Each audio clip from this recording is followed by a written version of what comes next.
আজ সন্ধ্যাবেলা আমার হঠাৎ করেই চায়ের সাথে ফুলকপির সিঙ্গাড়া খেতে ইচ্ছে হলো। তো যেমন ভাবা তেমনি কাজ।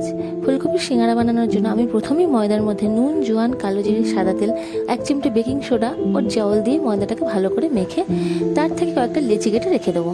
তারপর সিঙ্গাড়ার পুর তৈরি করার জন্য আমি প্রথমেই ফুলকপিকে ছোটো ছোটো করে কেটে তার সাথে 2টো আলুও কেটে নিয়েছি। তারপর কড়াইতে সর্ষের তেল দিয়ে তার মধ্যে একটু 5 ফোড়ন দিয়ে ওর মধ্যে দিয়ে দিয়েছি আলু, ফুলকপি আর তার সাথে কিছু মটরশুঁটি ছাড়িয়ে। তারপর ওই আলু আর ফুলকপির মধ্যে দিয়ে দেবো একটু নুন, একটু হলুদ গুঁড়ো, একটু গুঁড়ো লঙ্কা, সামান্য আদা কুচি ও 2টো কাঁচা লঙ্কা কুচি। এরপর সেগুলোকে কড়াইতে তেলের মধ্যে একটু নাড়াচাড়া করে চাপা দিয়ে সেটাকে একটু সেদ্ধ হতে দেবো। সেদ্ধ হয়ে গেলে ভাজা মশলা দিয়ে সেটাকে নাড়াচাড়া করে নামিয়ে নেবো। ব্যাস, ফুলকপির সিঙ্গাড়ার পুর রেডি। তারপর লেচিগুলোকে বেলে নিয়ে মাঝখান থেকে ছুরি দিয়ে কেটে ওর মধ্যে ফুলকপির পুর ভরে এইভাবে সিঙ্গাড়াগুলোকে মুড়ে নিতে হবে।